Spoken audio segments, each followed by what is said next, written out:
The cathedral bells were ringing as I adjusted my pearl earrings in the bridal suite mirror, watching my reflection practice the same serene smile I'd perfected over the past 6 months. In 3 hours, I would walk down that aisle to marry Dr. Marcus Whitfield, the distinguished cardiac surgeon who had swept me off my feet with his charm, his intelligence, and what I believed was his complete devotion. Before we jump back in, tell us where you're tuning in from, and if this story touches you, make sure you're subscribed, because tomorrow I've saved something extra special for you. You look absolutely radiant, Isabella. My maid of honor, Sarah, gushed as she fluffed the train of my Vera Wang gown. Marcus is the luckiest man alive. I smiled at her through the mirror, my heart fluttering with what I thought was pre-wedding nerves. If only I had known that in less than 3 hours, my entire world would implode in the most spectacular fashion possible. The morning had started perfectly.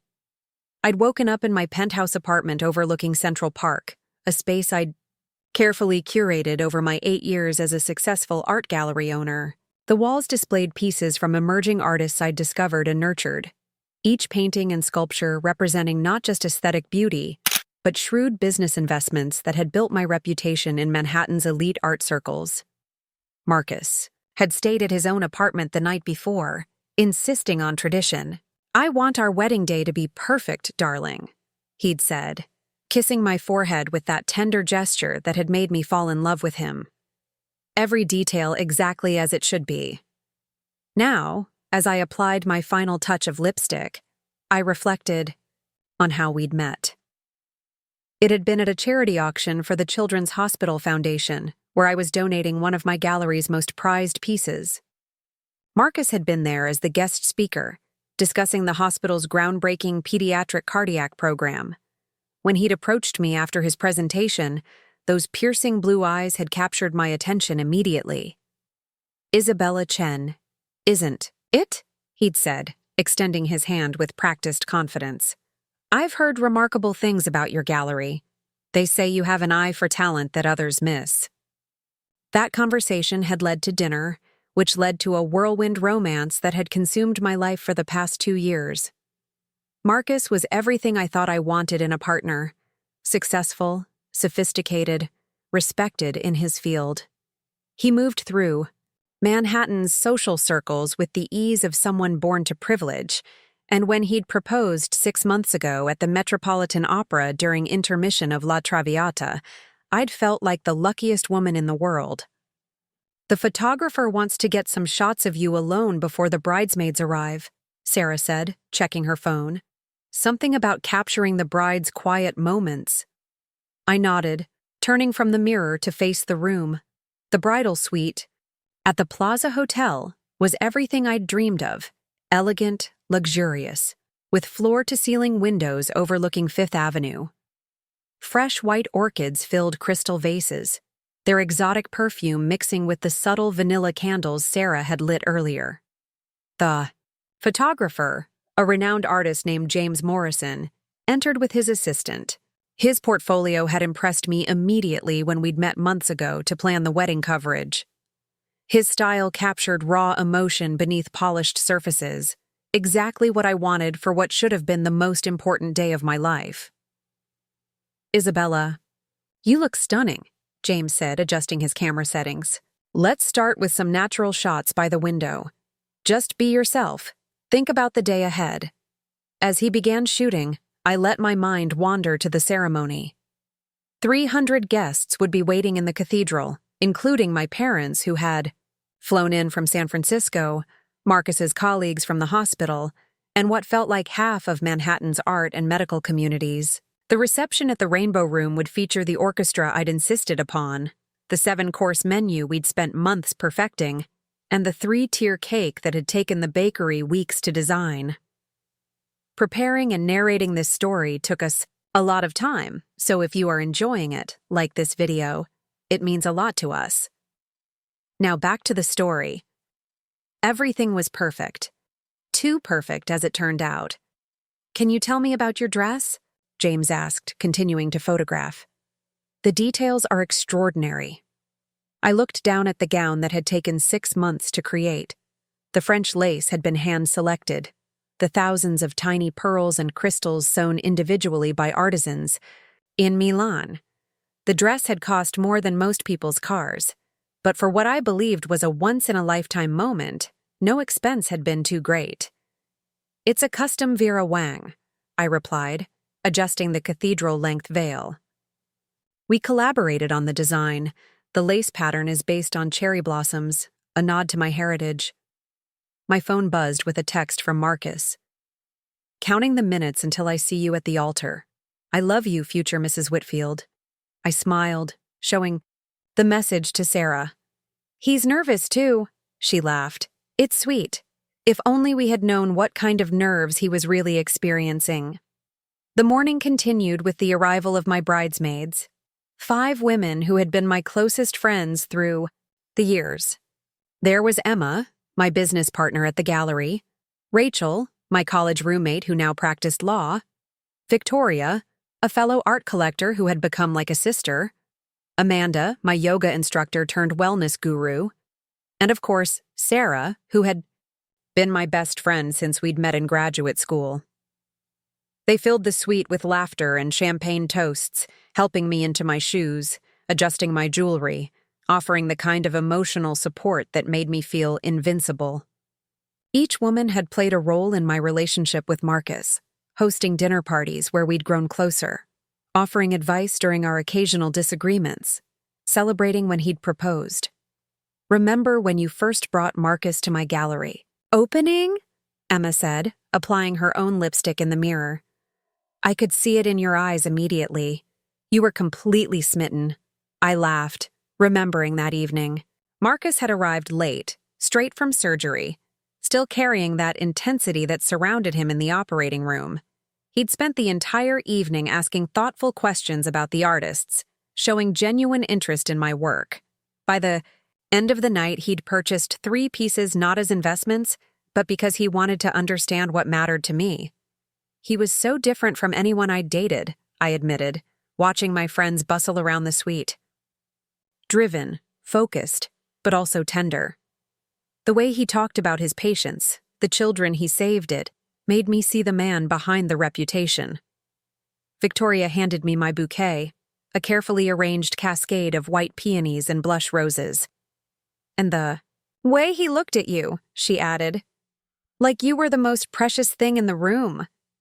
The florist had outdone herself. Each bloom had been selected for its symbolic meaning. Peonies for honor and wealth, roses for love, baby's breath for everlasting devotion. I'd spent hours researching the Victorian language of flowers, wanting every detail to reflect the depth of my feelings. "The cars are here," Rachel announced, checking her phone. "We should start heading to the cathedral." As my friends gathered their bouquets and began filing out of the suite, I took one last look in the mirror. The woman staring back at me was radiant, confident, ready to begin what she believed would be the next chapter of a fairy tale romance. Her dark hair was swept into an elegant chignon, secured with the diamond pins that had been her grandmother's. Her makeup was flawless, highlighting the almond shape of her eyes and the natural flush of excitement in her cheeks. Had no idea that this woman was about to discover that everything she believed about her life was a carefully constructed lie. The ride to St. Patrick's Cathedral should have been a moment of quiet reflection, but my mind was racing with anticipation. Through the limousine's windows, I watched Manhattan blur past tourists on Fifth Avenue, vendors setting up their weekend displays, families heading to Central Park for Saturday afternoon activities. Normal people living normal lives, blissfully unaware that in one of those gleaming vehicles, a woman's world was about to shatter. Sarah sat beside me, occasionally squeezing my hand and offering reassuring smiles. "Any last-minute jitters?" she asked as we pulled up to the cathedral. "Just the usual," I replied, though something deep in my stomach felt different from normal pre-event nerves. "I keep thinking about my parents. They've been looking forward to this for months." My parents had indeed been thrilled about the engagement. After years of watching me build my career and wondering if I would ever settle down, Marcus had represented everything they'd hoped for in a son-in-law. He was successful, respectful, and had won them over immediately during their first meeting. The cathedral loomed before us, its Gothic spires reaching toward the afternoon sky. I could see guests beginning to gather on the steps, a sea of elegant dresses and tailored suits. The sight filled me with a mixture of excitement and overwhelming responsibility. All these people had come to celebrate what they believed was the beginning of my happily ever after. "Ready?" Sarah asked as the limousine came to a stop. I took a deep breath, checking my reflection one final time in the small mirror. "Ready?" The cathedral's bridal preparation room was smaller than the hotel suite, but equally elegant. Floor-to-ceiling stained glass windows cast colorful patterns across the stone floors, and the ancient walls seemed to hold centuries of similar moments. Other brides had stood in this space, adjusting their veils, calming their nerves, preparing to make the same sacred promises I was about to make. My father appeared in the doorway, resplendent in his tuxedo, his usually stern expression softened by emotion. "Isabella, you look beautiful," he said, his voice thick with pride. "Your mother is already crying." I laughed, feeling tears threaten my own carefully applied makeup. "Tell her to save some for the ceremony." As my father and I had our private moment, the sounds of the gathering congregation filtered through the ancient walls. The organist was warming up with Bach, the notes reverberating through the stone architecture. Ushers were seating guests, their voices creating a low murmur of anticipation. "Are you happy, sweetheart?" my father asked, taking my hands in his. "Really, truly happy?" It was a question he'd asked throughout my life, but never with such gravity. Looking into his eyes, I saw not just pride, but genuine concern for my well-being. "Yes, Dad," I replied, meaning it completely. "Marcus makes me feel complete in ways I never expected." He nodded, seemingly satisfied. "Then let's go give you the wedding you deserve." The ceremony coordinator appeared, checking her watch with the precision of someone who had orchestrated hundreds of similar events. "We're ready to begin," she announced. "Bridesmaids, please take your positions." Through the partially open doors, I caught a glimpse of the cathedral's interior. 300 guests had indeed gathered, filling the ancient pews with a rainbow of spring colors. Enormous arrangements of white flowers decorated the altar, their fragrance mixing with the incense that was part of the cathedral's daily rhythm, and there at the altar stood Marcus. Even from a distance, he looked magnificent in his tailored tuxedo, his dark hair perfectly styled, his posture radiating the confidence that had first attracted me. He was speaking quietly with his best man, Dr. Robert Chen, no relation, despite the shared surname, a colleague from the hospital who had become one of our closest friends. "He's nervous," Sarah whispered, following my gaze. "Look at how he keeps adjusting his cufflinks." I smiled, recognizing the gesture. Marcus always touched his cufflinks when he was anxious, a small tell that I'd learned to read over our 2 years together. The fact that he was nervous made the moment even more precious. This man who commanded operating rooms with absolute authority was nervous about marrying me. The organist transitioned into the processional music, the first notes of Pachelbel's canon filling the cathedral with its timeless beauty. This was it. The moment I'd been planning and dreaming about for months was finally here. My bridesmaids began their procession, each one stepping through the doors with practiced grace. Emma first, then Rachel, Victoria, Amanda, and finally Sarah, my maid of honor. Each carried their bouquet of blush roses, their identical champagne-colored dresses creating a flowing river of silk as they moved down the aisle. Through the doors, I could see heads turning, smiles appearing on faces, the gentle murmur of appreciation for the ceremony's beauty. Everything was proceeding exactly as we had rehearsed, exactly as I had dreamed. "Ready, princess?" my father asked, offering his arm. I took it, feeling the weight of tradition and expectation. This was the moment every little girl dreams about, the culmination of years of hoping and planning and believing in love. The music swelled as we stepped into the cathedral's main sanctuary. 300 faces turned toward us, their expressions filled with joy and anticipation. Camera flashes sparkled like stars despite the photographer's instructions for discretion. The afternoon sunlight streamed through the stained glass windows, painting the ancient stones in jeweled colors. And there, at the end of the seemingly endless aisle, Marcus waited for me. His face lit up as our eyes met, that brilliant smile that had first captured my heart spreading across his features. He stood straighter, his nervousness apparently melting away at the sight of me approaching. This was the man I loved, the man I had chosen to spend my life with, the man who made me believe in fairy tale endings. The walk down the aisle felt both eternal and instantaneous. I was aware of every detail, my mother's tears in the front row, my father's steady presence beside me, the weight of my dress with each step, the increasing clarity of Marcus's face as we drew closer to the altar.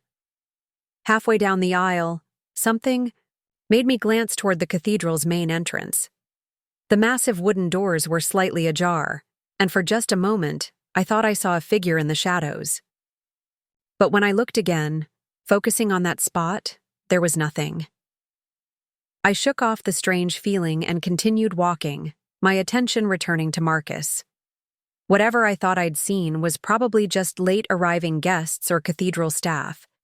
Nothing was going to spoil this perfect moment. We reached the altar, and my father placed my hand in Marcus's with the traditional words, "Who gives this woman to be married to this man?" Followed by his response, "Her mother and I do." The feel of Marcus's hand in mine was exactly as I remembered. Strong, steady, warm.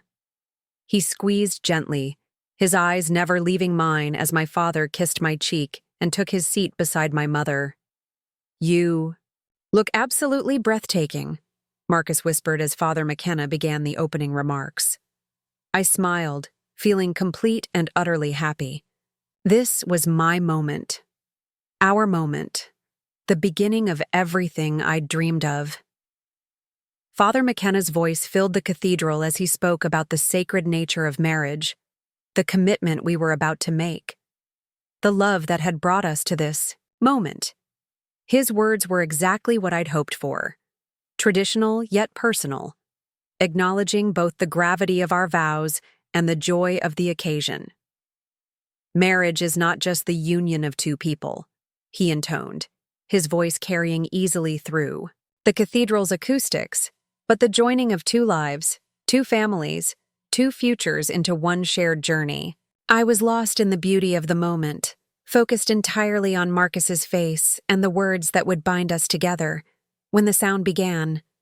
At first, it was barely audible over Father McKenna's voice and the gentle rustling of 300 guests. A door creaking open, footsteps on stone. The soft whisper of fabric moving through space. But then, cutting through the sacred atmosphere like a knife through silk, came a voice I didn't recognize. Clear, strong, and absolutely determined. "Stop this wedding." The cathedral fell into complete silence. Father McKenna's words died in his throat. 300 heads turned toward the source of the interruption. Marcus's hand went rigid in mine, his face draining of color so quickly I thought he might faint. And there, standing in the center aisle about halfway between the entrance and the altar, was a woman I had never seen before. She was striking. Tall, blonde, elegant in a way that spoke of natural confidence rather than careful cultivation. Her dress was simple but expensive, the kind of understated luxury that required no explanation. But it was her eyes that commanded attention. Even from a distance, I could see they blazed with an intensity that made the air itself seem to crackle. "I said stop this wedding," she repeated, her voice carrying clearly through the stunned silence.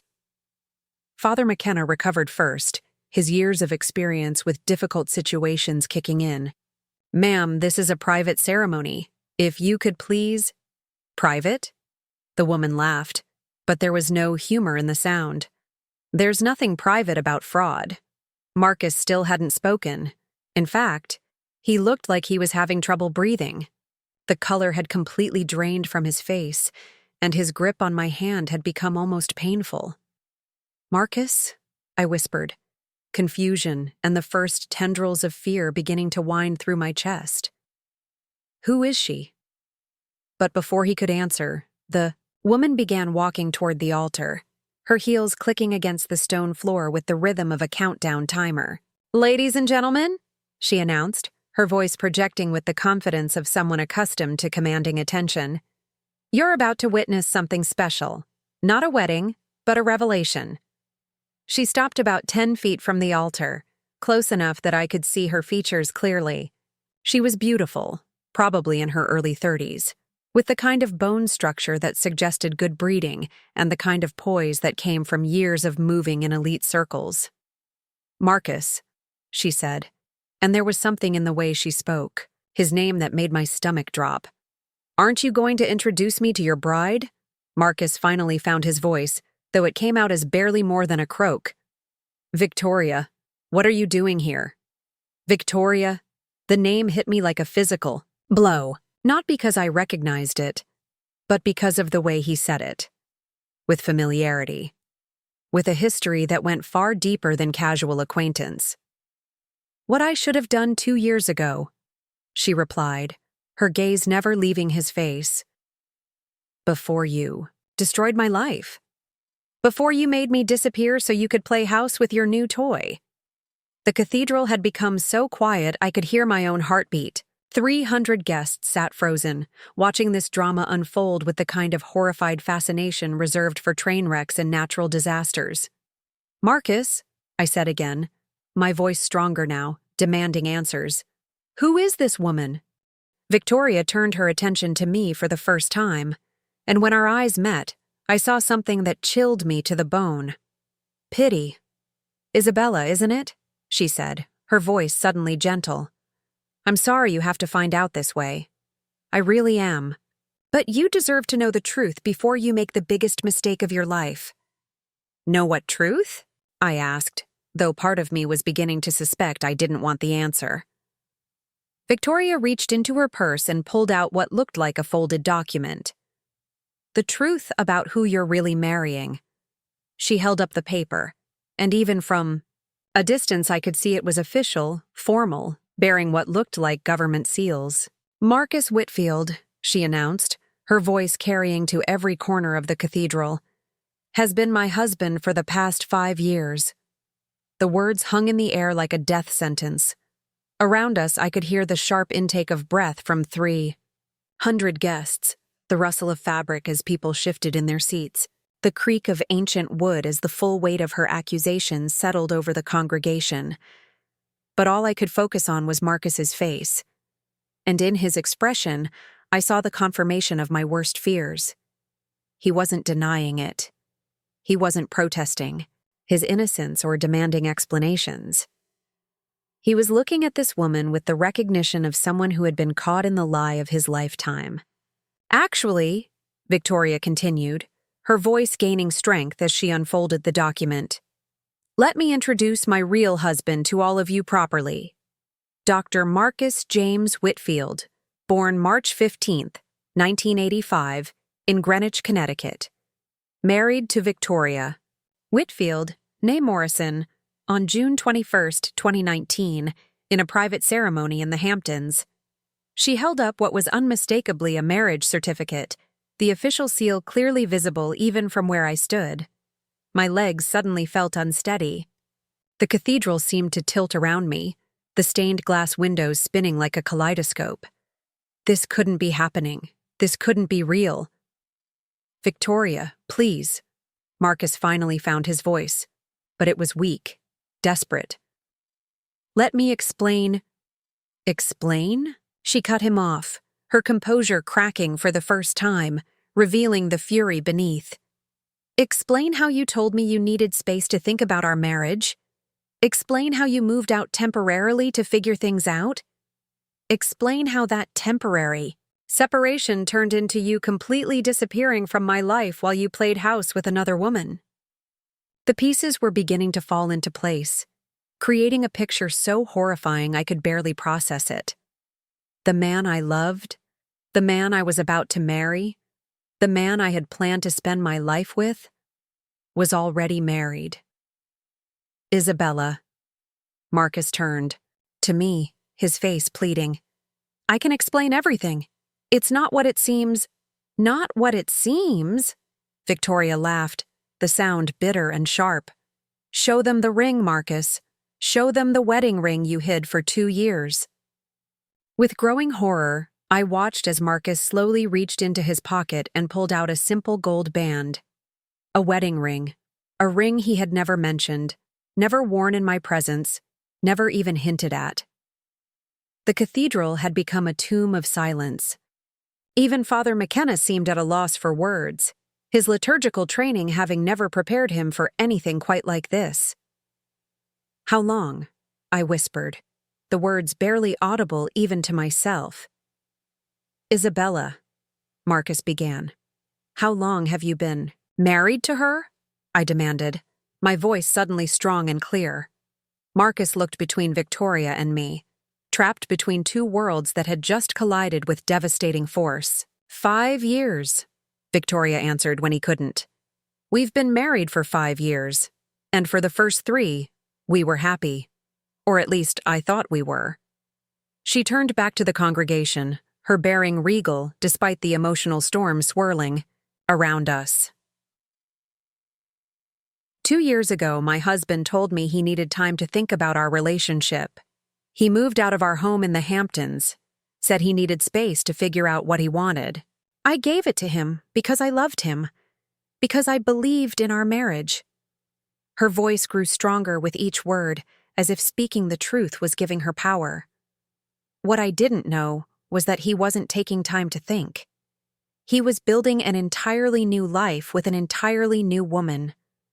He was courting Isabella, lying to her just as he had lied to me. I felt as if I was drowning in the revelation. Every memory, every moment, every shared experience with Marcus was being recontextualized in real time. The man I loved didn't exist. He was a character, a role played by someone who belonged to another woman. The apartment, I said suddenly, pieces clicking into place. You always said you were renting your apartment because you liked the flexibility. But you own a house in the Hamptons.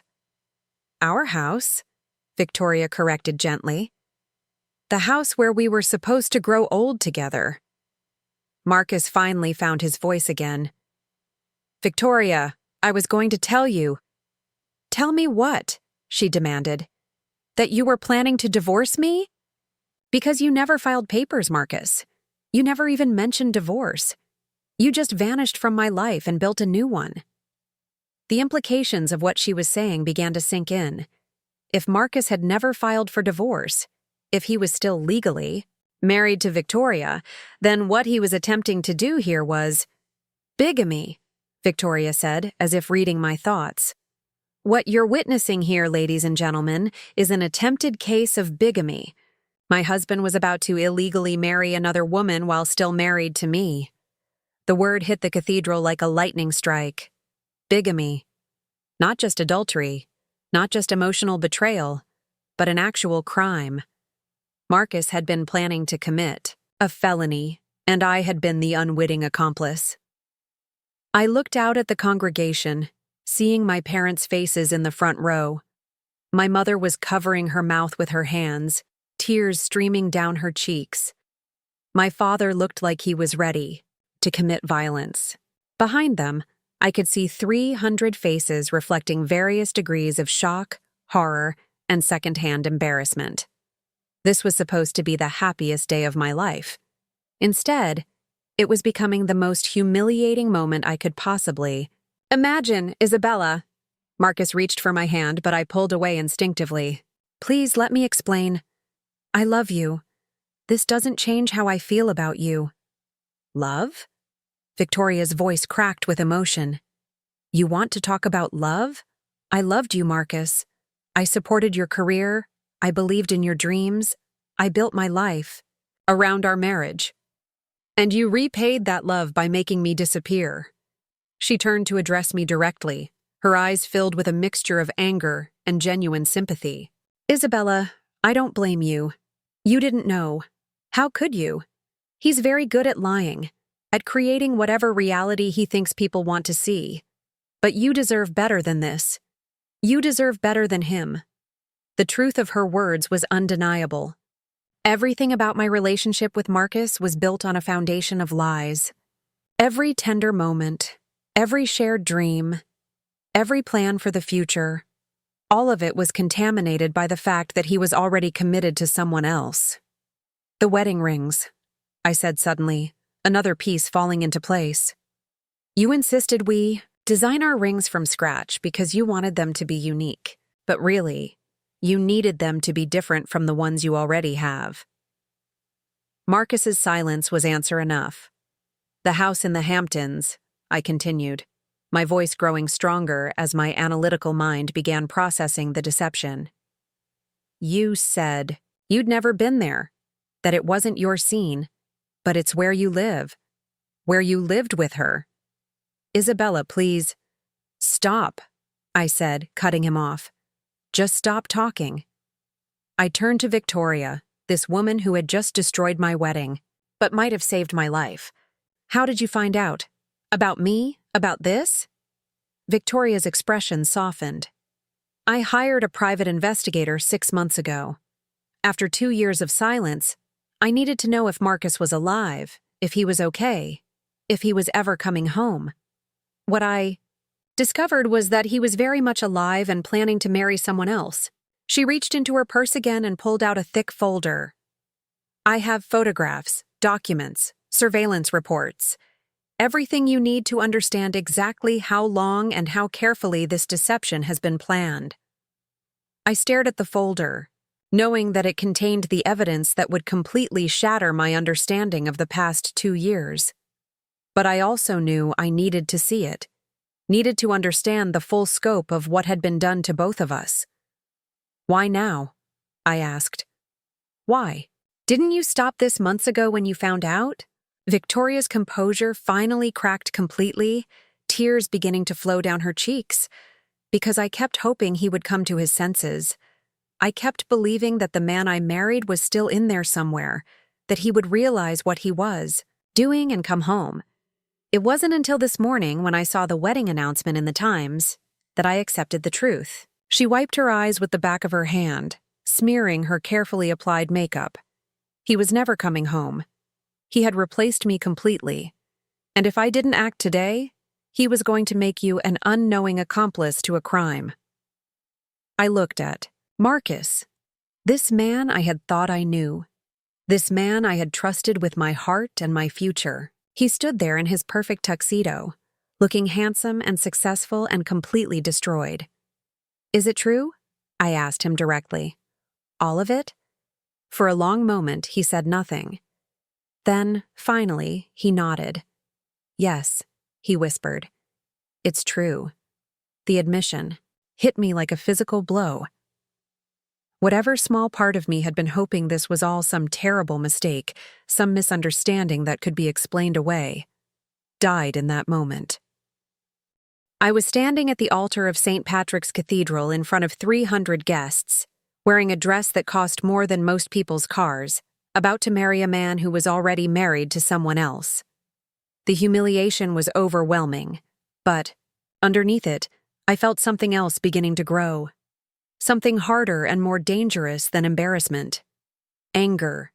Pure, righteous, devastating anger at the man who had played with my life like it was a game. Who had stolen 2 years from me, with his lies. Who had made me complicit in his betrayal of another woman. Who had brought me to this moment of ultimate humiliation. I looked out at the congregation one more time, seeing the faces of everyone I cared about. Everyone who had come to celebrate what they thought was my happiness. My parents, my friends, my colleagues, all witnesses to the complete destruction of my carefully planned life. Then I turned back to Marcus, my decision crystallizing with absolute clarity. "Get out," I said, my voice calm and steady despite the storm raging inside me. "Isabella, please, if you'll just let me explain." "Get out," I repeated louder this time. "Get out of this cathedral. Get out of my sight. Get out of my life." Marcus looked around desperately, as if seeking support from the congregation or the clergy, or anyone who might help him salvage this disaster. He found none. "Isabella, now!" I shouted, my voice echoing off the ancient stones with a force that surprised even me. For a moment, nobody moved. Then, slowly, Marcus began walking down the aisle toward the cathedral's entrance. His best man, Dr. Robert Chen, followed after a moment's hesitation, leaving me standing alone at the altar with Victoria. As Marcus's footsteps faded into the distance, I turned to face the congregation. 300 faces stared back at me, a mixture of sympathy, shock, and uncertainty about what was supposed to happen next. I took a deep breath, feeling the weight of the moment and the power that came with finally knowing the truth. "Ladies and gentlemen," I said, my voice carrying clearly through the cathedral, "thank you for coming to witness what was supposed to be my wedding. Instead, you've witnessed something much more valuable, the moment I discovered who I really am." I looked down at my engagement ring, the massive diamond that Marcus had presented to me 6 months ago during that romantic evening at the Met. With deliberate ceremony, I pulled it off my finger and let it fall to the cathedral floor, where it hit the stone with a sharp, final sound. "The reception at the Rainbow Room is still happening," I announced. "The food is paid for, the bar is open, and the orchestra is waiting. This may not be the celebration we planned, but it's going to be the celebration I deserve." I turned to Victoria, this woman who had just upended my world and possibly saved my future. "Would you like to come? I think we have a lot to talk about." Victoria smiled through her tears, the first genuine smile I'd seen from her since she'd burst through those cathedral doors. "I thought you'd never ask." And with that, I gathered up the train of my wedding dress and began walking down the aisle, not as a bride heading toward her future, but as a woman walking away from the biggest lie of her life. Behind me, I could hear the congregation beginning to stir, voices rising as people processed what they had just witnessed. Some would undoubtedly leave immediately, too shocked or embarrassed to continue with the evening's festivities. Others would follow us to the Rainbow Room, drawn by curiosity and the promise of witnessing whatever came next.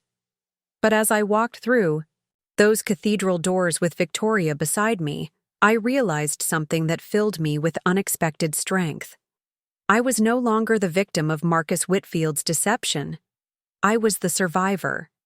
And the real story was just beginning.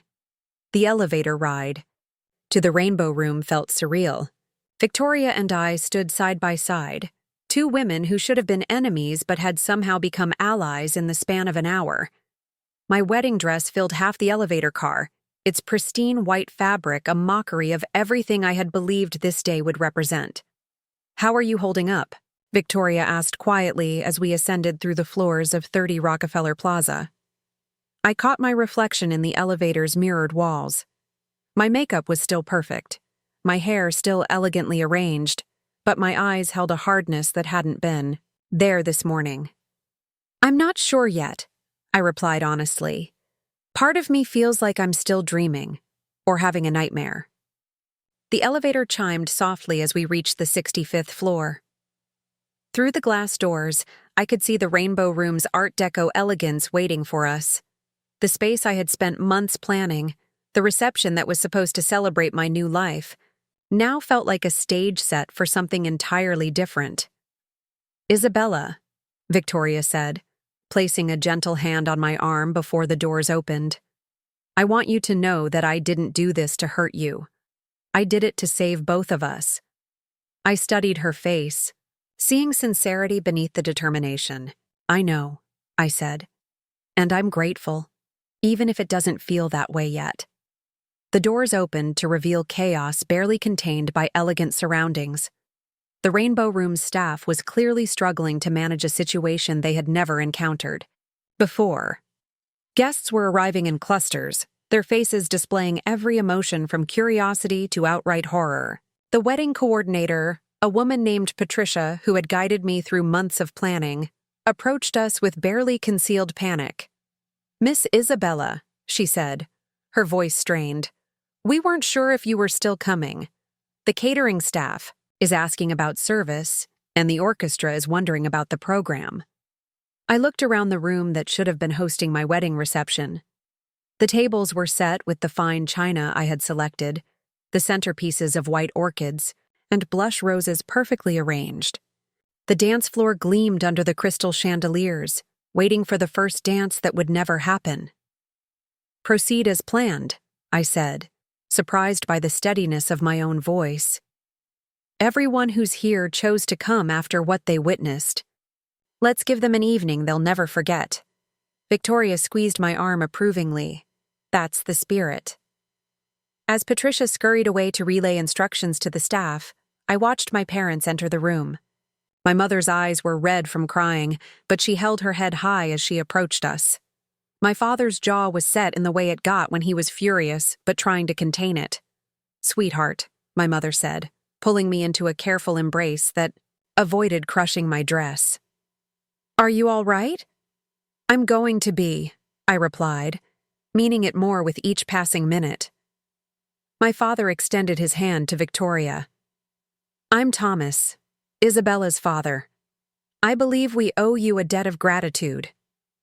Victoria shook his hand, her composure remaining steady. "I'm sorry it had to happen this way, but she deserved to know." "Indeed she did," my father said grimly. "That man will answer for what he's done." As more guests filtered into the room, I began to notice patterns in who had chosen to attend. My closest friends were all there, rallying around me with the fierce loyalty that had characterized our relationships for years. Many of my professional colleagues had come, perhaps drawn by curiosity but also showing support. Notably absent were most of Marcus's friends and colleagues, with the exception of a few who seemed genuinely shocked by the revelations. Emma approached our small group, her bridesmaid's dress a stark reminder of the ceremony that had imploded. "Isabella, what do you need? Whatever it is, we're here for you." I looked around at the faces surrounding me and felt a warmth that had nothing to do with the champagne being passed by efficient waiters. These people had come not to celebrate a wedding, but to support me through what could have been the most humiliating moment of my life. "I need to understand," I said, turning to Victoria. "I need to know everything."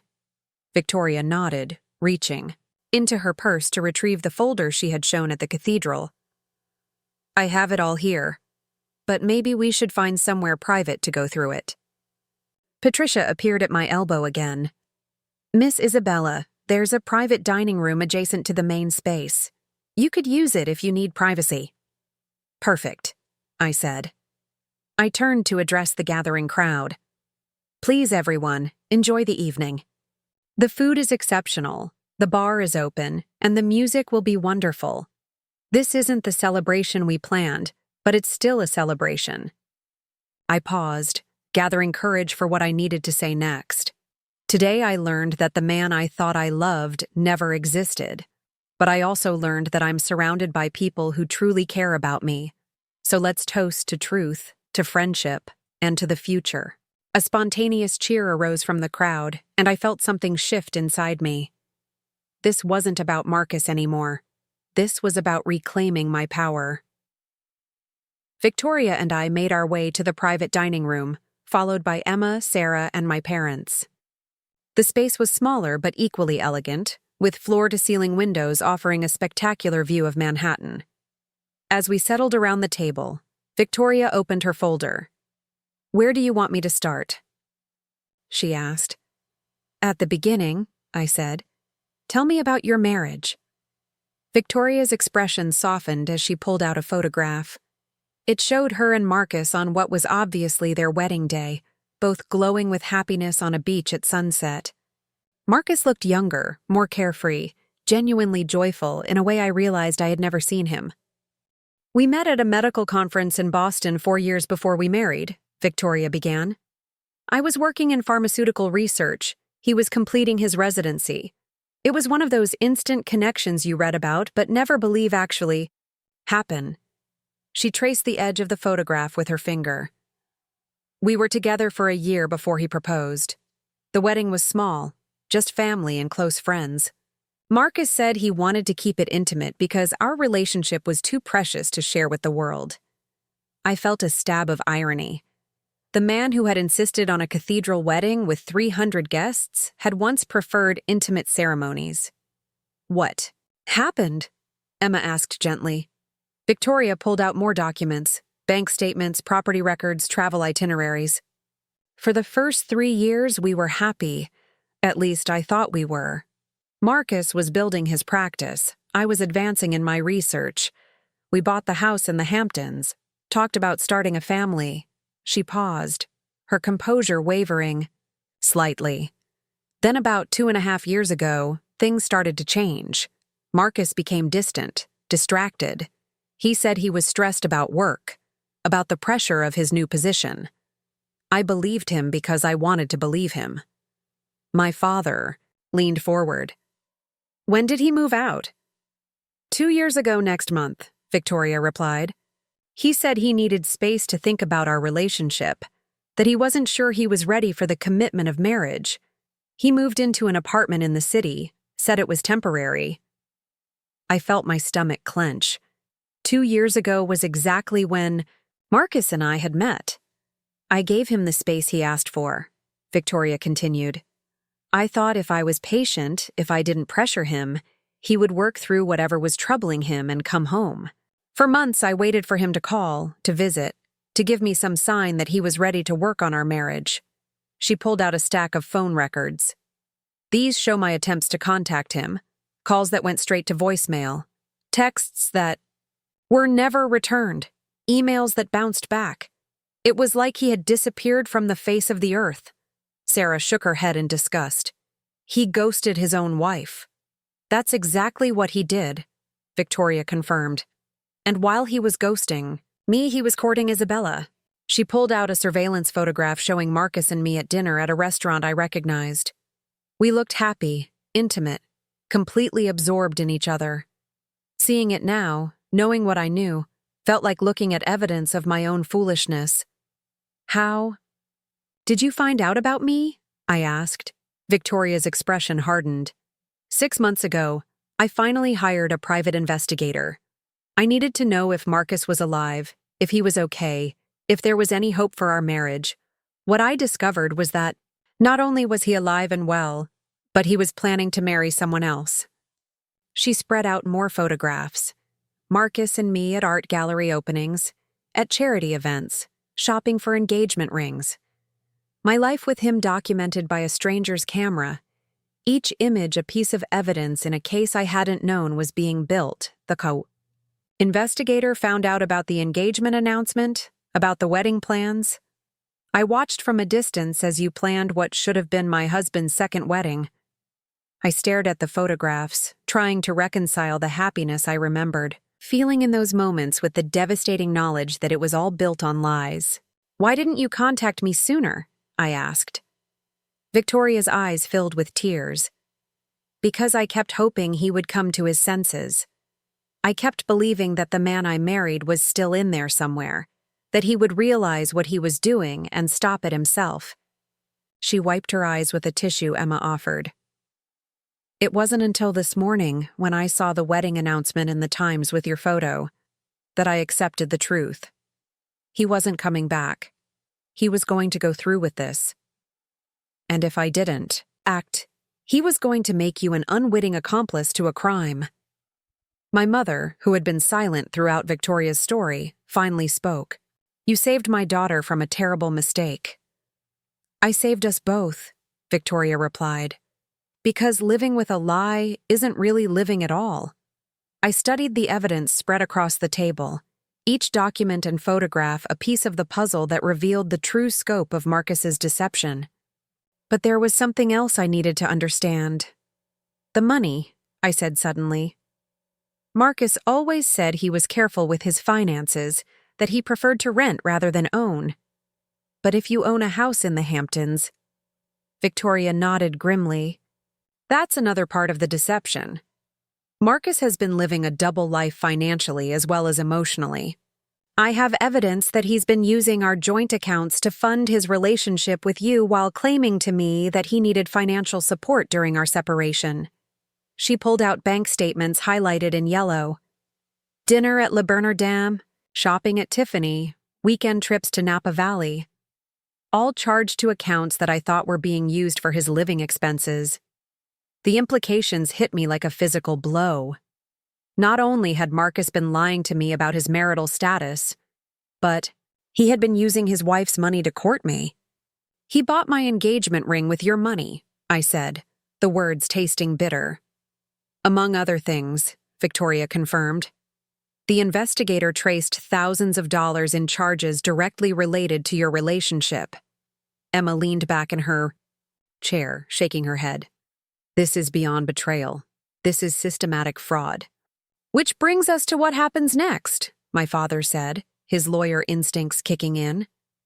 Victoria, what are your intentions regarding Marcus? Victoria straightened, and I saw steel enter her expression. I want my life back. I want my house back. I want compensation for 2 years of emotional torture and financial fraud. And I want to make sure he never does this to anyone else. And you, Isabella? My mother asked gently. What do you want? I looked around the table at these people, who cared about me, then at the evidence of how thoroughly I had been deceived. The answer came to me with surprising clarity. I want justice, I said, and I want to make sure Marcus pays for what he's done to both of us. Victoria smiled, and for the first time since I'd met her, it reached her eyes. I was hoping you'd say that. She reached into her folder one more time and pulled out a business card. The private investigator I hired specializes in cases like this. He's been building a comprehensive file on Marcus for months. If we work together, we can ensure he faces consequences for everything he's done. I took the card, feeling its weight, as a symbol of possibility. What kind of consequences? Criminal charges for bigamy, civil suits for fraud and emotional distress, professional sanctions from the medical board, Victoria listed methodically. Marcus built his deception carefully, but he also left a trail, and now we have each other to corroborate our stories. Through the windows of the private dining room, I could see Manhattan spread out below us, glittering with possibility. In the main reception room, I could hear the sounds of the party continuing, guests making the best of an unprecedented situation. There's something else, Victoria said quietly. Something I haven't told you yet. I braced myself for another revelation.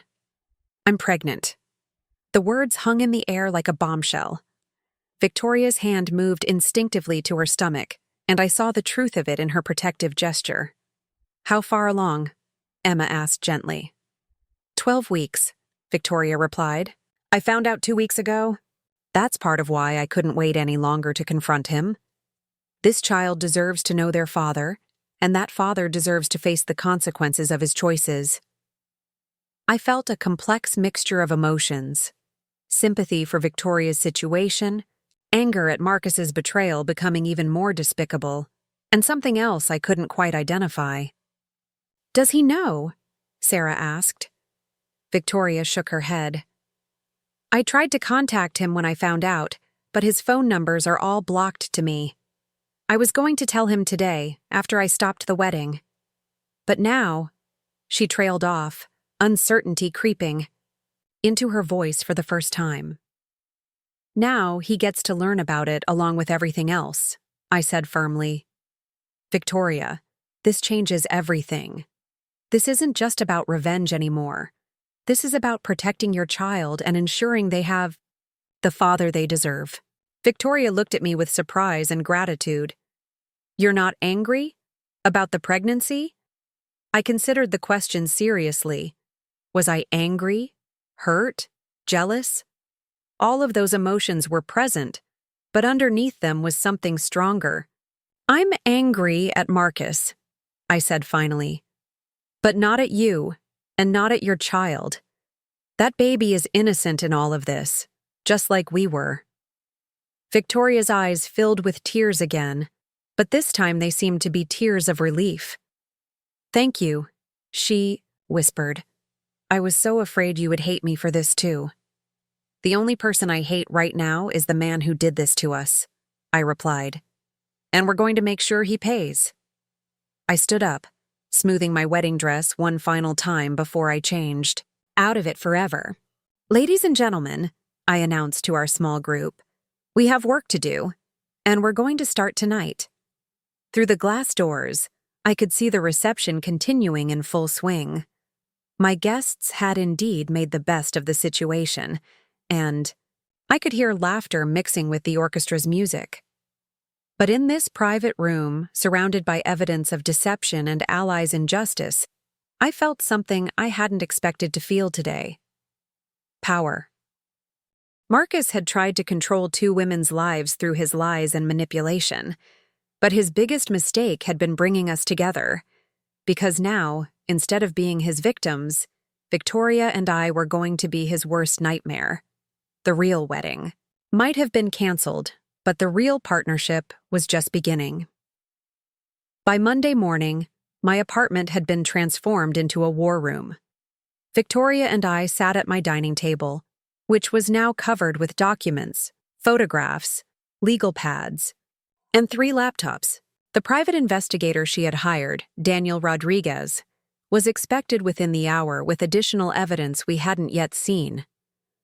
I had spent Sunday in a strange state of focused calm, methodically going through every aspect of my relationship with Marcus and documenting details that might be relevant to our case. Victoria had done the same from her perspective, and what we discovered was a pattern of deception so intricate, it was almost impressive in its thoroughness. He told me he was allergic to shellfish, I said, adding another note to my growing list. But you have photos of him eating lobster at your anniversary dinner last year. Victoria nodded grimly from across the table. He also told me he hated opera, which is why we never went. But your investigator found charges for season tickets to the Met.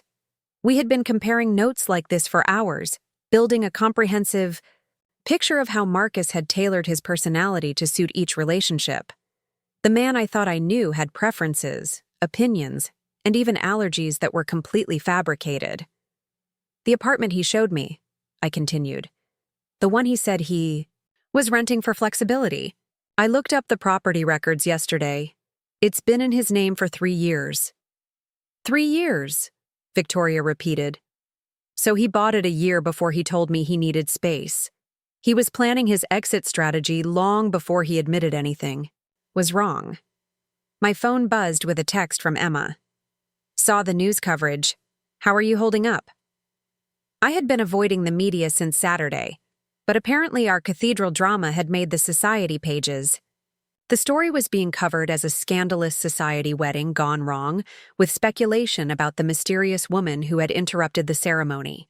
We need to control the narrative, I said, showing Victoria the text. Right now, this is being treated like entertainment. We need to make sure people understand the serious crimes involved. Victoria looked up from her laptop, where she had been researching bigamy laws in New York. Daniel mentioned he has contacts at several major news outlets. Once we have all our evidence organized, we can approach them strategically. The apartment, Buzzer announced Daniel's arrival. I had spoken with him briefly on the phone Sunday evening, but this was my first time meeting the man who had been documenting my life from the shadows for months. Daniel Rodriguez was not what I had expected. Instead of the stereotypical gruff private investigator, he was a well-dressed man in his 40s with an academic bearing and kind eyes. He carried a leather briefcase that looked more suited to a law firm than a detective agency. Isabella, he said, shaking my hand with genuine sympathy. I'm sorry we're meeting under these circumstances, but I'm glad Victoria decided to act, when she did. He settled at the table and opened his briefcase, revealing meticulously organized files. I've been investigating Marcus for 8 months. What you've seen so far is just the beginning.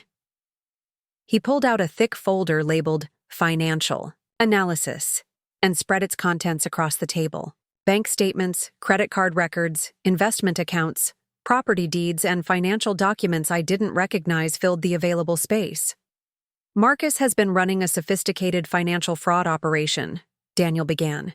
He's been using joint accounts with Victoria to fund his relationship with Isabella, while claiming to Victoria that he needs financial support during their separation.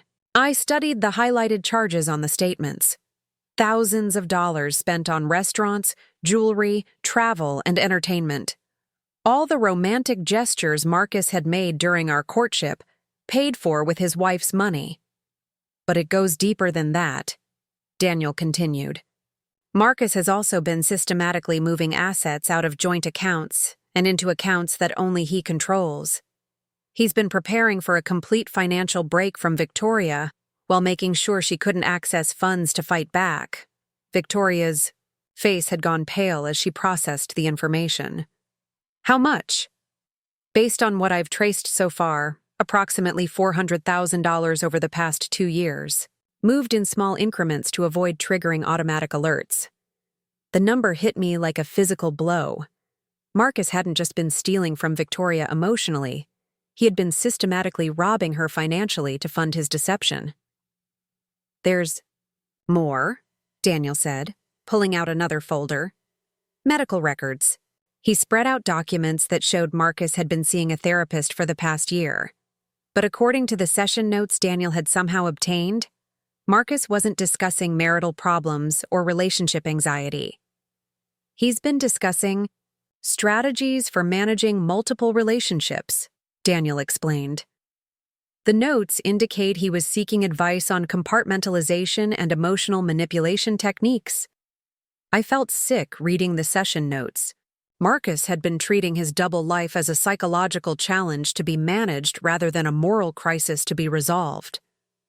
How did you get these? Victoria asked, her voice barely above a whisper. The therapist's office was broken into last month, Daniel replied carefully. Files were stolen. Sometimes these things happen when people don't secure confidential information properly. I understood the implication. Daniel had obtained the records through questionable means, which meant they might not be admissible in court, but they provided crucial insight into Marcus's mindset and planning. The important thing, Daniel continued, is that these records establish premeditation. Marcus wasn't struggling with a moral dilemma. He was actively strategizing how to maintain his double life indefinitely. Victoria stood abruptly and walked to my floor-to-ceiling windows, staring out at Central Park. I could see her shoulders shaking slightly, and I realized she was crying. Victoria? I said gently. I defended him, she said without turning around. For 2 years, I defended him to my friends, to my family, to myself. I told everyone that he was just going through a difficult time, that he needed space to work through his feelings. I made excuses for him while he was planning to destroy my life. I joined her at the window, placing a comforting hand on her shoulder. You couldn't have known. He's clearly very good at manipulation. But I should have known, she insisted. I'm a scientist. I'm trained to look at evidence objectively. But when it came to my own marriage, I ignored every red flag because I wanted to believe he was the man I fell in love with. Daniel cleared his throat diplomatically. If I may, this kind of self-blame is exactly what Marcus was counting on. Manipulative people are experts at making their victims feel responsible for the manipulation. Victoria turned back to face us, wiping her eyes. What do we do now? How do we make him pay for this? Daniel pulled out a legal pad filled with notes. We have multiple avenues of attack: criminal charges for bigamy and fraud, civil suits for emotional distress and financial damages, professional sanctions through the medical board, public exposure through media coverage. He looked between Victoria and me seriously. But I need to warn you both. This is going to be a long, difficult process. Marcus is going to fight back, and he's going to try to make you look like vindictive ex-girlfriends rather than victims of systematic fraud. Let him try, I said, feeling my resolve strengthen. I have resources, connections, and now I have the truth. Plus, I have something he doesn't expect. What's that? Daniel asked. I gestured. Between Victoria and myself, I have her. Marcus's biggest mistake was bringing us together. Instead of two isolated victims, he now faces two allies who can corroborate each other's stories. Victoria smiled through her tears. And I have something else he doesn't expect. She placed her hand on her stomach. Legal standing as the mother of his child. That gives me rights he can't simply manipulate away. Daniel nodded approvingly. You're both thinking strategically. That's good, because Marcus is going to bring everything he has to this fight. As if summoned by our conversation, my phone rang. The caller ID showed Marcus's number, which I had blocked Saturday night but apparently hadn't been effective. Don't answer, Victoria said immediately. Actually, Daniel interjected, do answer, but put it on speaker. Let's hear what he has to say for himself. I hesitated for a moment, then accepted the call and put it on speaker. Isabella? Marcus's voice filled my apartment, sounding strained and desperate. Isabella, please, I need to talk to you. I have nothing to say to you, Marcus, I replied, keeping my voice steady. Please, just let me explain. What happened at the cathedral? It's not what you think. Victoria is unstable. She's been stalking me for months. I was trying to protect you from her. Victoria's face flushed with anger, but Daniel held up a hand, signaling her to stay quiet. Protect me from what exactly? I asked. She's been making threats, trying to sabotage my life because I left her. The marriage certificate she showed you, it's not valid. We separated years ago. Technically, we're divorced. I looked at Daniel, who was frantically scribbling notes. He wrote lying in capital letters and showed it to us. If you're divorced, Marcus, where are the papers? I asked. There was a long pause. It's complicated. The legal process isn't complete, but emotionally, psychologically, we've been divorced for years. Victoria just can't accept it. So you're admitting you're still legally married to her, I said. Another pause. Isabella, I love you. What we have is real. Don't let her jealousy destroy what we've built together. Victoria grabbed a pen and wrote, "Ask about the money," on Daniel's notepad. Marcus, I said, I know about the money. I know you've been using Victoria's accounts to pay for our relationship. The silence stretched so long, I thought he might have hung up. Who told you that? He finally asked, his voice changing, becoming harder. Does it matter? It's true, isn't it? Isabella, you don't understand the situation. Victoria has been trying to financially control me throughout our separation. I was just taking what was rightfully mine. Daniel wrote, "Record this," and pointed to his phone, which was already recording. Rightfully yours? I repeated. From joint. Accounts that belong to your wife? Ex-wife, Marcus corrected quickly. And those accounts were funded by my income throughout our marriage. I had every right to access them. Victoria was shaking with rage, but she remained silent as Daniel continued taking notes. Marcus, I said, I think you should contact a lawyer. You're going to need one. Isabella, please don't do anything rash. I know this looks bad, but I can explain everything if you'll just give me a chance.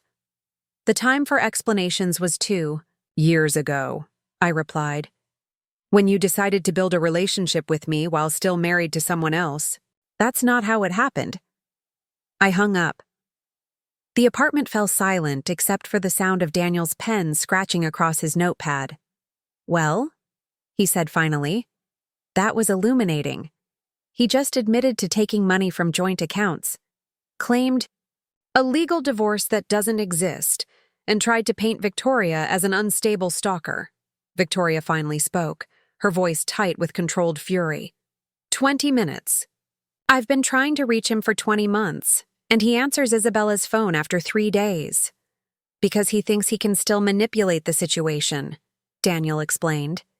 He believes he can convince Isabella that you're the problem, not him.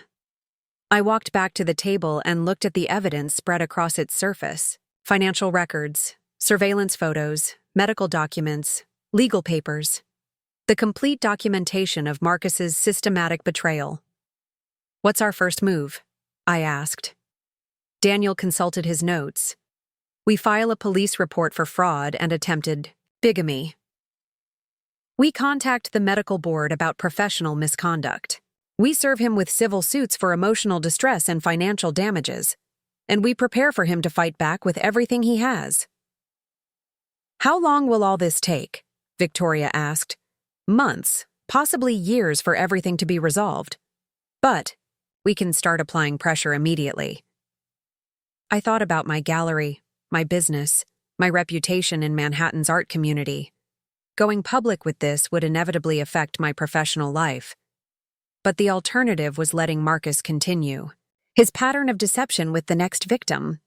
"There's something else we need to consider," I said. "Marcus mentioned that Victoria has been stalking him.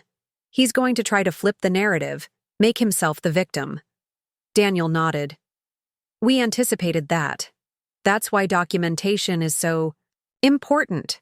Every interaction, every communication, every piece of evidence needs to be meticulously recorded." Victoria pulled out her phone. "I saved every text I sent him over the past 2 years, every voicemail, every email that didn't bounce back. They show a pattern of a concerned wife trying to reach her husband, not a stalker." "Perfect," Daniel said. "That's exactly the kind of evidence we need." I looked at these two people who had become my allies in seeking justice. 3 days ago, I had never heard of Victoria, and Daniel had been a stranger watching my life from the shadows. Now they were the closest thing I had to a strategic team. "There's something I need to tell." "You both," I said. "I'm not just going to seek justice through legal channels. I have resources, connections, and influence in this city.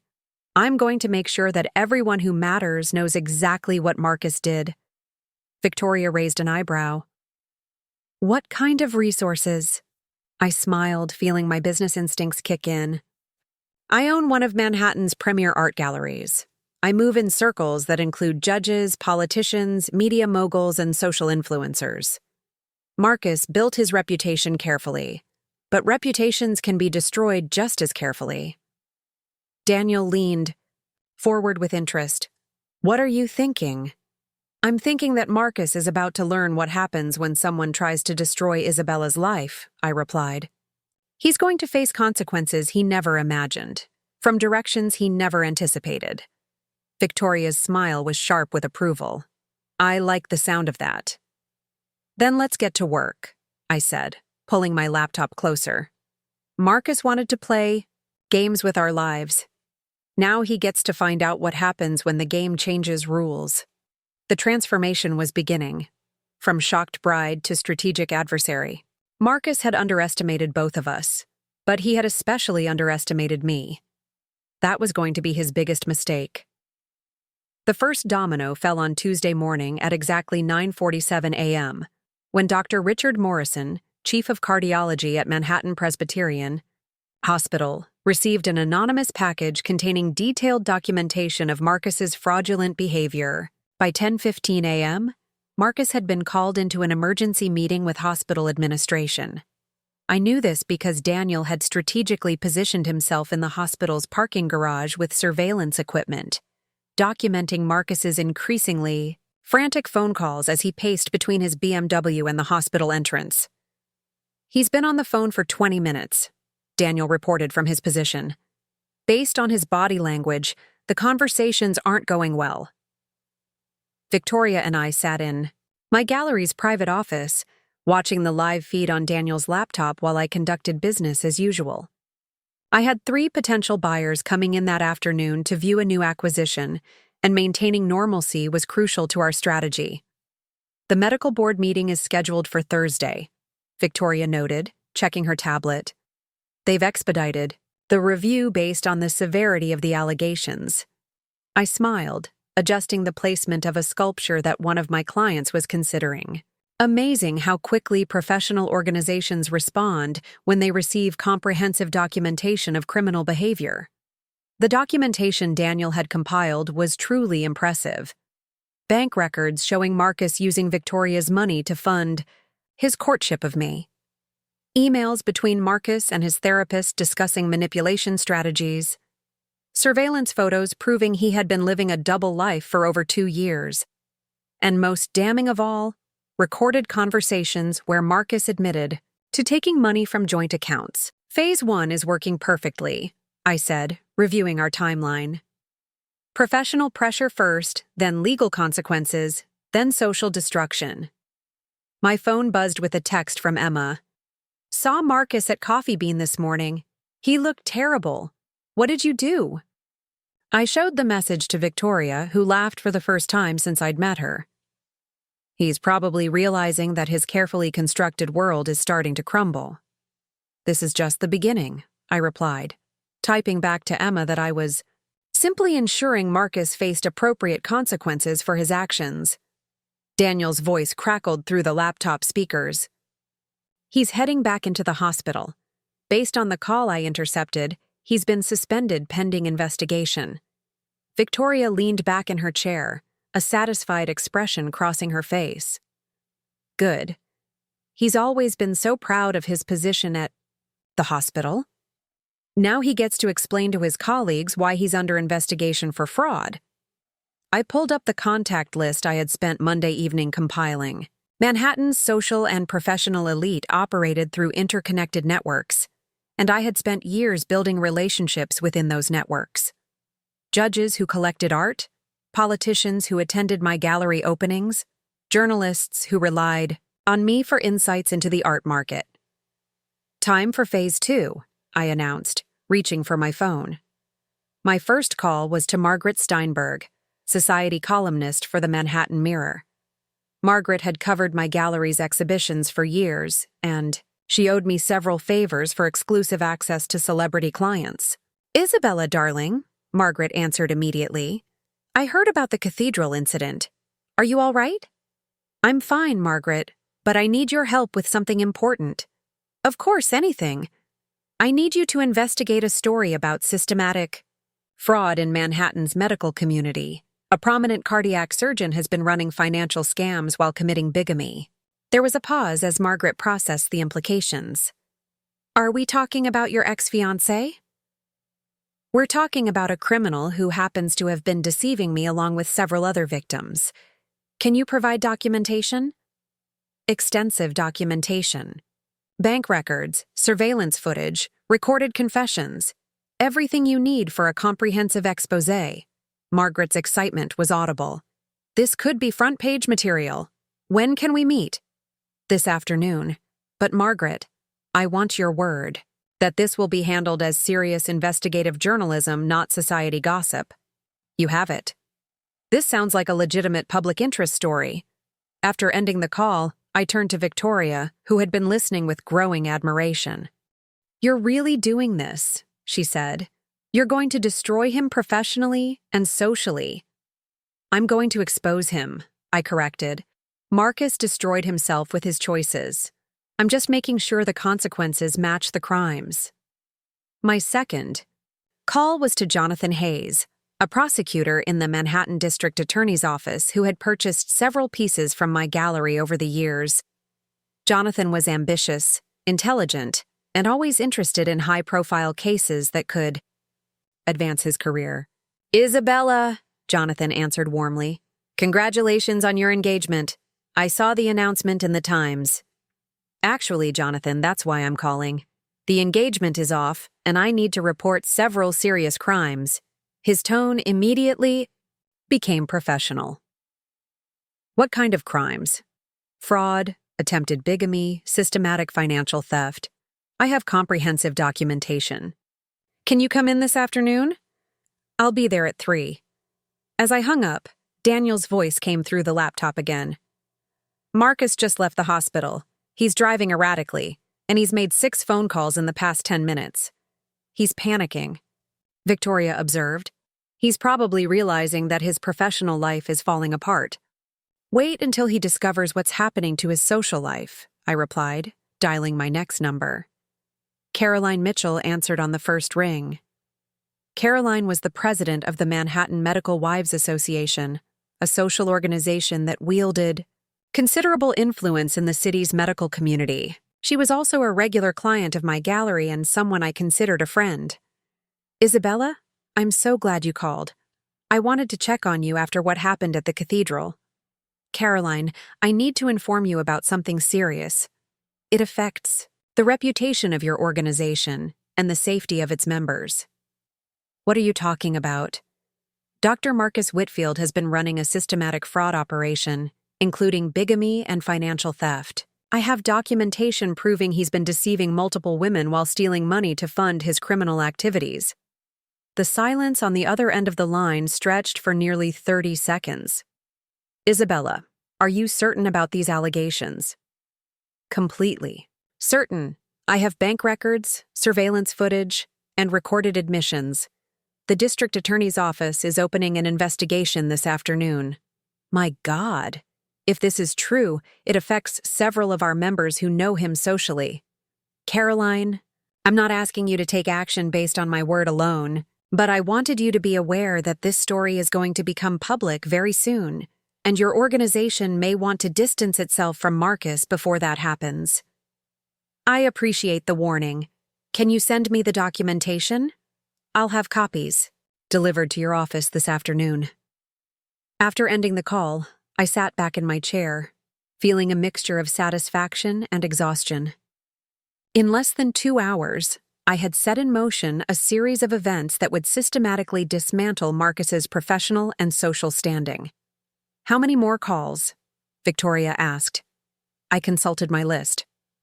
12. Board members of charities he's involved with, social clubs where he's a member, professional organizations where he holds positions.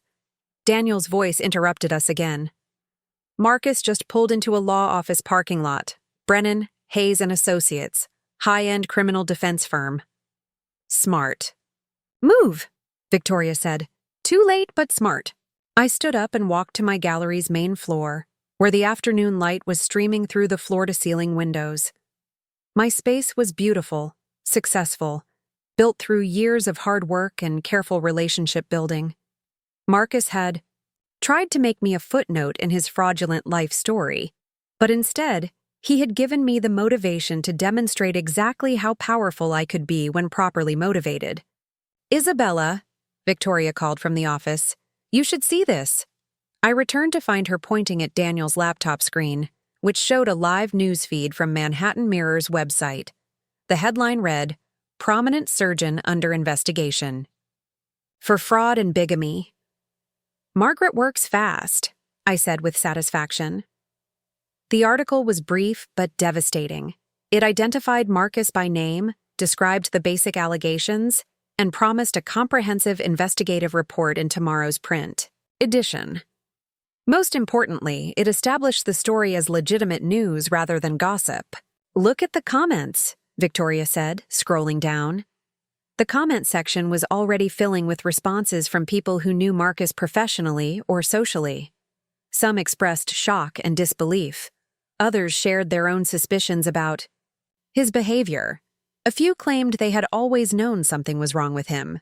My phone rang with a call from an unknown number. Don't answer, Daniel advised through the laptop.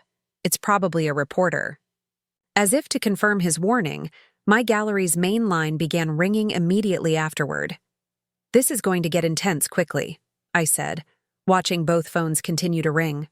Are we prepared for the media attention? Victoria nodded. Daniel briefed me yesterday on media strategy. We stick to the facts, refer all questions to law enforcement, and never respond to Marcus's inevitable attempts to discredit us. Speaking of which, Daniel's voice came through the laptop.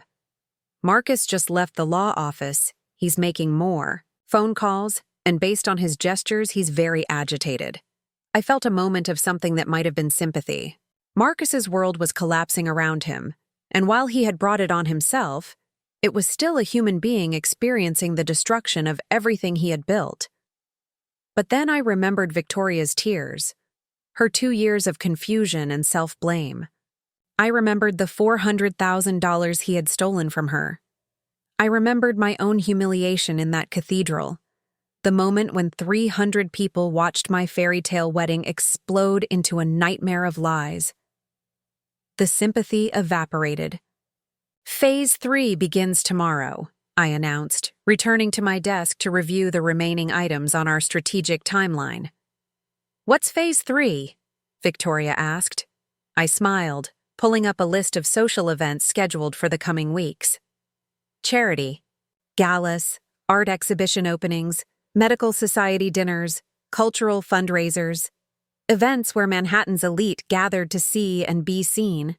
Phase 3 is where Marcus discovers that being professionally and legally destroyed isn't enough, I said. He's also going to be socially radioactive.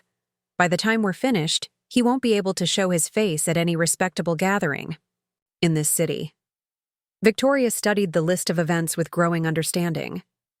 You're going to systematically exclude him from Manhattan's social scene. I'm going to make sure that everyone who matters knows exactly what he did. Not through gossip or rumors, but through documented facts presented at appropriate moments. My phone buzzed with a text from an unknown number.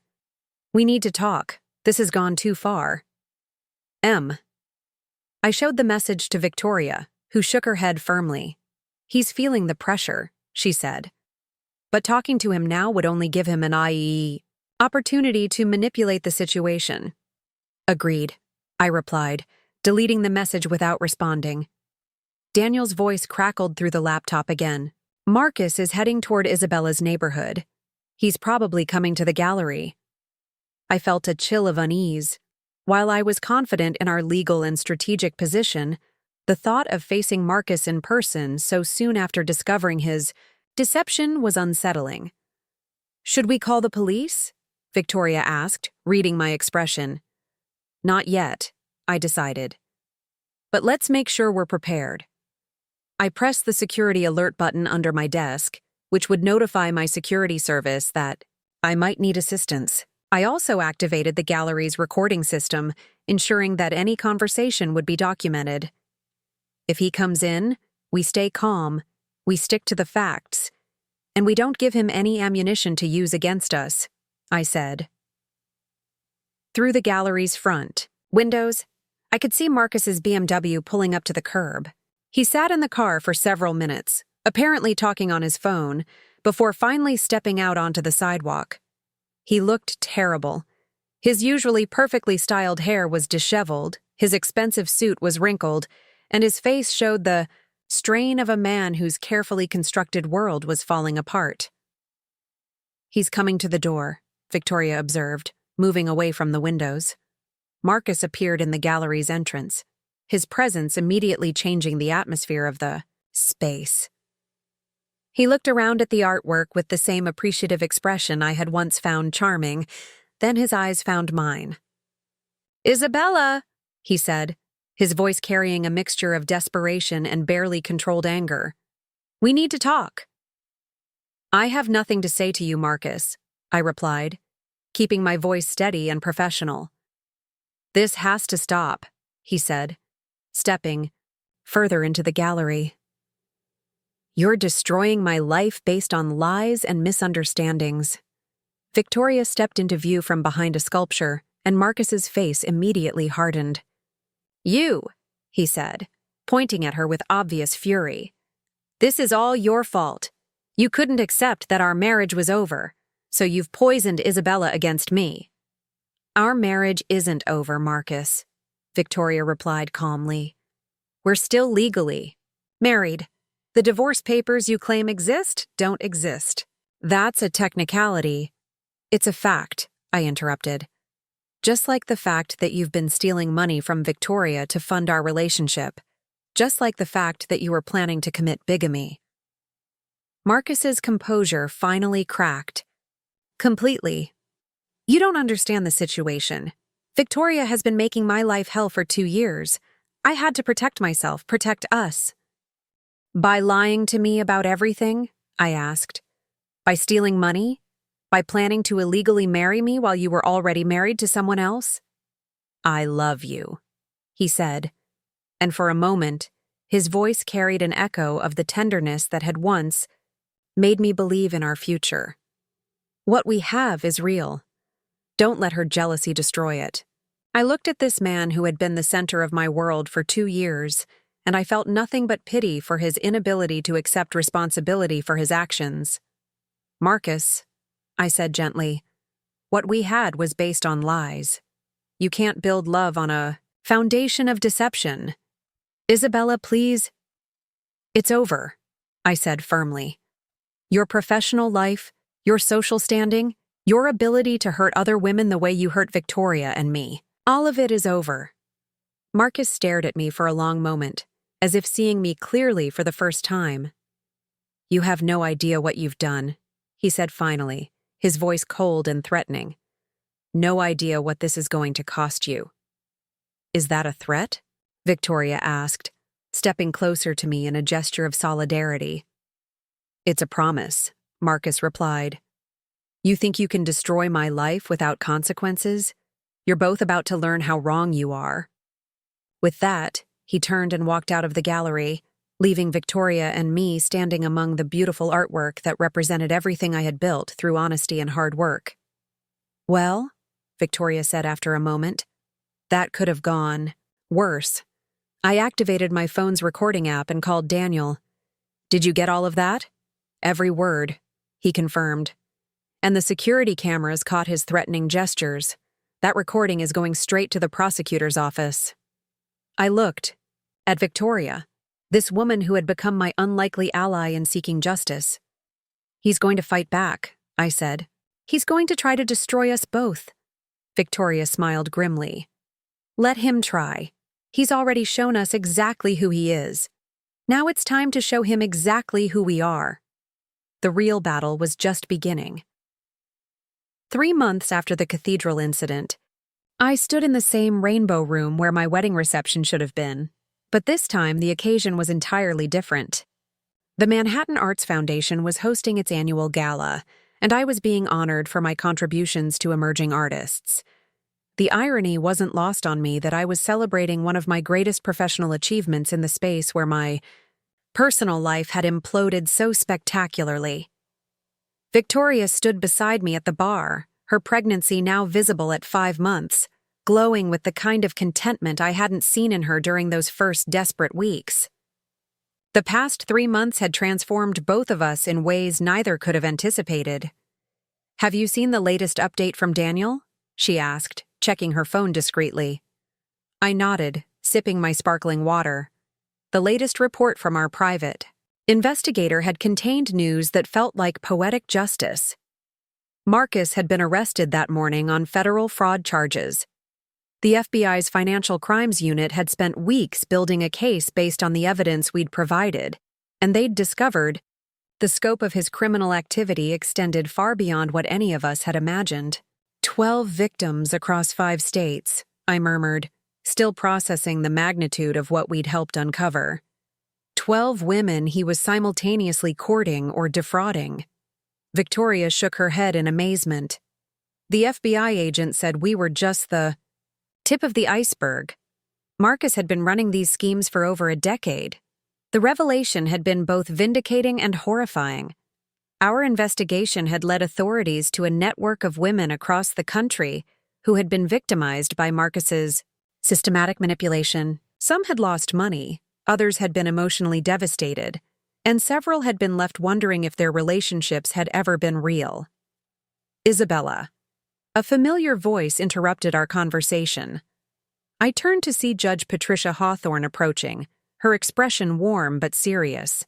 Patricia had been a client of my gallery for years and had become a trusted friend. More importantly for our purposes, she had been instrumental in ensuring Marcus faced appropriate legal consequences. Patricia, thank you for coming tonight. Wouldn't miss it, and I wanted to give you an update on the sentencing recommendations. Victoria and I exchanged glances. The legal process had moved with surprising speed once federal authorities became involved.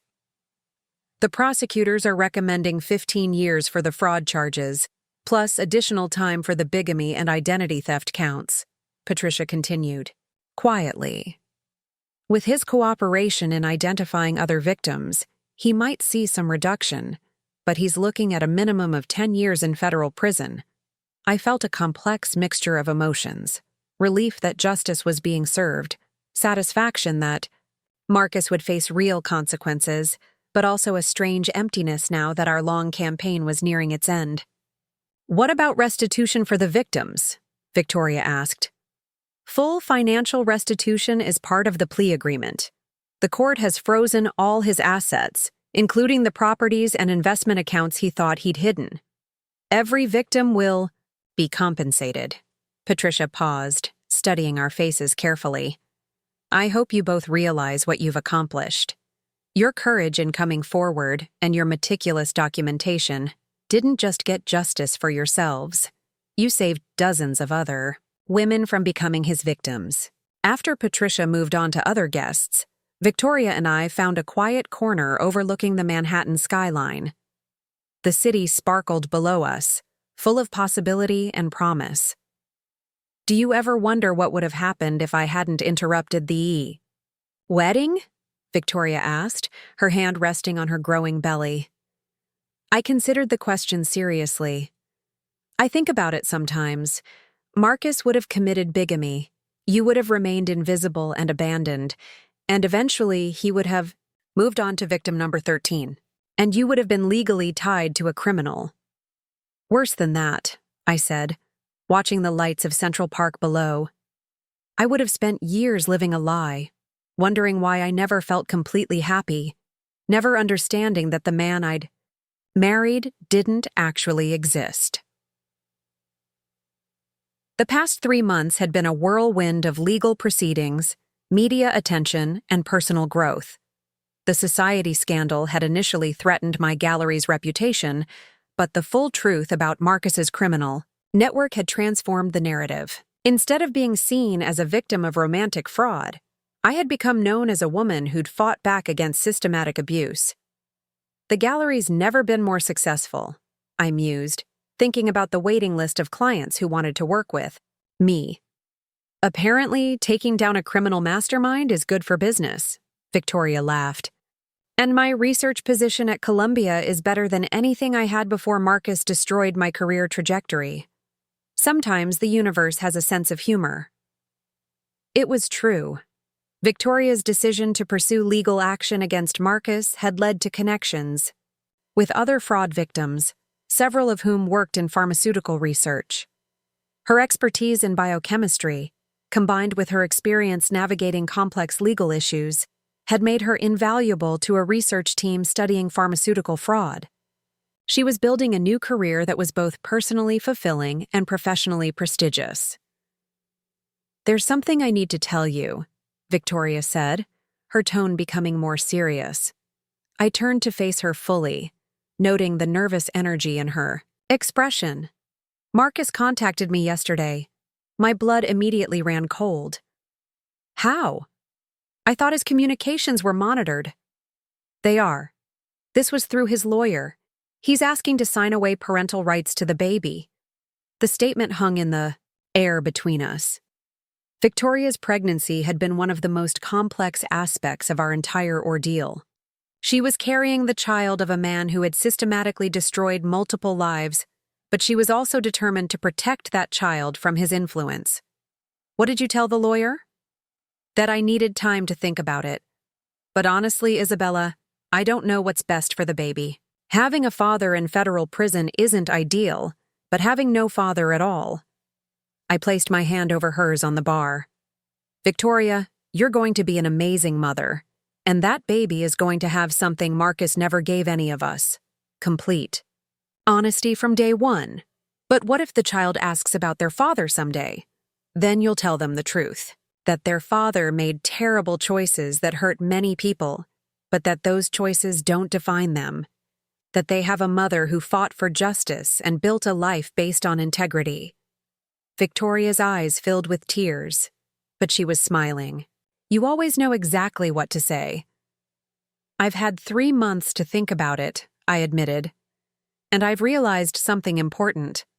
Marcus's biggest fear was always that people would see who he really was underneath all the manipulation. The best revenge we can have is living authentically, building real relationships, and raising children who understand the difference between truth and lies. A commotion near the entrance caught our attention. Daniel Rodriguez was approaching, his expression grim but determined. He had become more than just our private investigator over the past months. He had become a trusted friend and ally. "Ladies," he said, joining us at our secluded spot. "I have news, and you're not going to like it." My stomach dropped. "What kind of news?" "Marcus escaped federal custody during a transport to court this morning." The words hit me like a physical blow. Victoria's face went pale, and her hand instinctively moved to protect her stomach. "How is that possible?" I asked, my mind immediately racing through safety protocols and contingency plans. Details are still emerging, but it appears to have been planned. Someone on the outside helped coordinate it. "His lawyer?" Victoria asked. Daniel shook his head. "The lawyer's been cooperating fully with authorities. This was someone with resources and connections." I thought about Marcus's family background, his connections to wealthy social circles, the network of people who might still believe his version of events. "What does this mean for us?" Victoria asked, voicing the question I was afraid to speak. "It means you both need protection until he's recaptured," Daniel said firmly. "The FBI is taking this very seriously. They believe Marcus might try to contact or harm the people responsible for his arrest." I looked around the elegant gala at the hundreds of Manhattan's elite celebrating art and culture, and realized that my carefully rebuilt sense of security was about to be tested again. "How long until they find him?" I asked. "Could be hours, could be weeks. But they will find him. Marcus is a criminal, not a master escape artist. He can't hide forever." Victoria stood abruptly. "I need to leave. I need to get somewhere safe." Stood with her, my protective instincts kicking in. "You're staying with me. My apartment has top-level security, and we're not going through this alone. Isabella, I can't ask you to—" "You're not asking. I'm insisting. We've been partners in this from the beginning, and we're going to see it through to the end." Daniel nodded approvingly. "Good. I'll coordinate with the FBI to establish security protocols. But you're right to stick together." As we prepared to leave the gala, I thought about how much had changed since that Saturday afternoon in the cathedral. Marcus had tried to control our lives through deception and manipulation, but his greatest miscalculation had been bringing Victoria and me together. Instead of isolated victims, he had created a formidable alliance. "Are you scared?" Victoria asked as we waited for our security escort. "Terrified," I admitted, but also angry. We've worked too hard to rebuild our lives, to let him destroy them again. So what do? I looked at this remarkable woman who had risked everything to save us both from a life built on lies. "We do what we've been doing. We tell the truth, we document everything, and we make sure Marcus can never hurt anyone again." The FBI escort arrived within minutes, professional agents who surrounded us with quiet efficiency. As we left the Rainbow Room, I caught a glimpse of our reflection in the mirrored walls. Two women, stronger than they'd been 3 months ago, ready to face whatever came next. The elevator descended through the floors of 30 Rockefeller Plaza, and I remembered the last time I'd been in this building in a formal dress. That day, I'd been a bride whose world was about to shatter. Tonight, I was a woman who had rebuilt her life from the pieces of that devastation. "Isabella," Victoria said quietly as we reached the ground floor. "Whatever happens next, I want you to know something." "What?" "You saved my life that day in the cathedral. Not just by believing me, but by refusing to let Marcus's lies define our reality." I squeezed her hand as the elevator doors opened. "You saved mine too. You gave me the truth, even when it hurt." The FBI agents guided us through, the building's secure exit, where armored vehicles waited to transport us to safety. As Manhattan blurred past the bulletproof windows, I reflected on the strange journey that had brought us to this moment. Marcus was out there somewhere, desperate and dangerous, probably believing he could still manipulate his way out of consequences. But he had fundamentally misunderstood what he was facing. Victoria and I weren't just victims seeking revenge anymore. We were women who had found our power, built a sisterhood from shared trauma, and created something stronger than his ability to destroy. 6 hours later, we received word that Marcus had been recaptured at a private airfield, attempting to flee the country with false documents. His brief escape had lasted less than a day, ending with additional federal charges and the guarantee that he would never see freedom again. Victoria and I celebrated the news with herbal tea in my secure apartment, looking out at the city that had witnessed our transformation from victims to survivors to warriors for justice. "It's really over," Victoria said, tears of relief streaming down her face. "This part is over," I corrected gently. "But the rest of our lives are just beginning." 2 years later, I stood in the same cathedral where my life had imploded. But this time I was there for Victoria's baby's baptism. Little Sarah, named for my maid of honor who had become Victoria's closest friend, was a beautiful, healthy toddler who gurgled happily in her mother's arms. Victoria had married David, a fellow researcher she'd met at Columbia, who understood her past and admired her strength. Their relationship was built on exactly what my relationship with Marcus had lacked: complete honesty, mutual respect, and authentic love. As for me, I had found something I hadn't been looking for: contentment with my own company. My gallery had become one of Manhattan's most prestigious. My reputation had been enhanced rather than damaged by my role in exposing Marcus's crimes, and I had discovered that my self-worth had never depended on romantic validation. "Aunt Isabella," Victoria said, using the honorary title that had evolved naturally over the months. "Would you like to hold her?" I took little Sarah in my arms, marveling at how something so innocent and pure had emerged from such a complicated situation.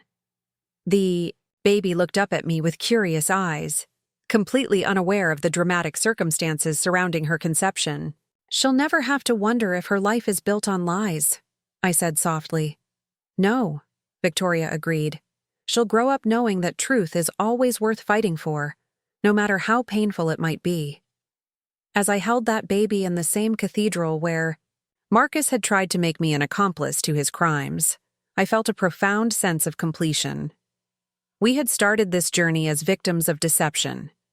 We had ended it as protectors of truth. Marcus would spend the rest of his life in federal prison, finally facing consequences that matched his crimes. The dozens of women he had victimized had received justice and restitution.